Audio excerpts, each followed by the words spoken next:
DJ बंदीसाठी निर्धार करण्यात आला असून सोलापूर शहरामध्ये डॉक्टरांच्या संघटनांनी रॅली काढली। इंडियन मेडिकल असोसिएशन व नागरी कृती समितीच्या वतीने ही रॅली काढण्यात आली। डीजेच्या कर्कश आवाजामुळे रुग्णांना निद्रानाश, एकताभंग याच्यासह कान, नाक, घसा, हृदयविकार, न्यूरोलॉजिस्ट रुग्ण वाढत होताना दिसत आहेत। लेझर लाईटमुळे डोळ्यावर परिणाम होत आहे अशी माहिती डॉक्टरांनी दिली। डीजेवर बंदी घालण्यासाठी इंडियन मेडिकल असोसिएशन सोलापूर नागरी कृती समितीतर्फे रॅली काढून सोलापूर पोलीस आयुक्तांना निवेदन देण्यात आले।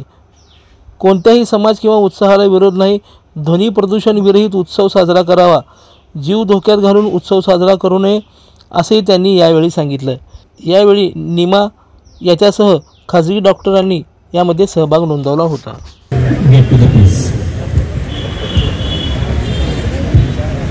नमस्कार, मी डॉक्टर अनुश्री मुंडेवाडी, माझे स्टेट प्रेसिडेंट निमा मुंबईस फोरम, आणि डॉक्टरबरोबर मी एक नवी प्रकारची नागरिक आहे। त्यामुळे आम्ही अतिशय त्रासावलेले नागरिक आहोत या सगळ्या डीजेच्या ह्याच्यानी, आणि समाजाच्या या आजाराला इंजेक्शन डॉक्टरनीच द्यायला पाहिजे ना।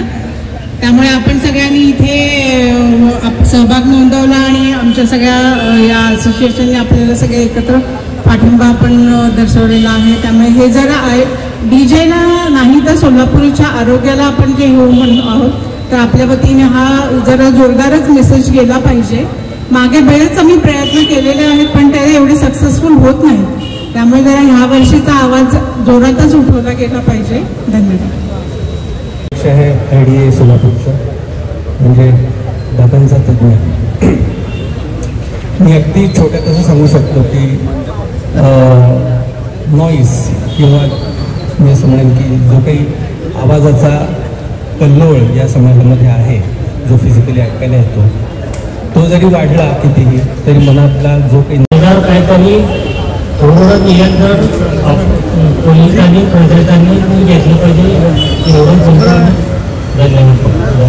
पर्यावरण अनेक महापुरुषांच्या जयंती उत्सवाच्या अध्यक्षांना आणि महामंडळाच्या कार्यकर्त्यांना सुद्धा आम्ही आवाहन करत असतो की कोणत्याही महापुरुषाला अशा पद्धतीचं विकृतीकरण आवडणार नाही।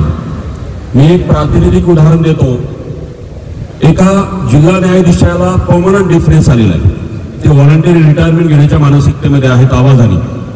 म्हणजे यांचं गांभीर्य किती भयानक आहे। सातारामध्ये भिंत पडली, अमरावतीमध्ये गरोदर मातेच्या पोटामध्येच त्या बाळाचा मृत्यू झाला, पंढरपुरामध्ये नाकातोंडातून रक्त येऊन 4 दिवसापूर्वी माणूस कोसळला, आणि अनेक कार्यकर्त्यांना कायमचं धैर्य पण आलं। आज सांगताना फार वाईट वाटतं की सोलापूरची खूप प्रसिद्धी आहे, महापुरुषांच्या जयंतीला विकृतीकरण। आज आपल्याला ही प्रसिद्धी जी आहे दुरुस्त करण्याची संधी आहे।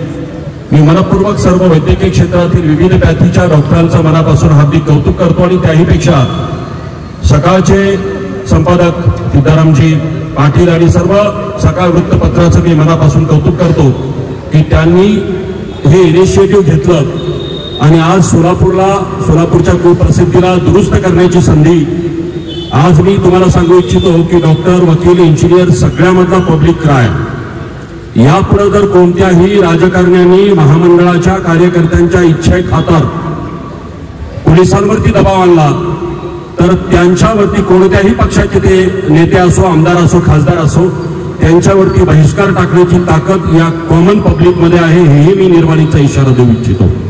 आणि आज या सगळ्या मोर्चाच्या निमित्ताने सर्व वैद्यकीय बांधव आले।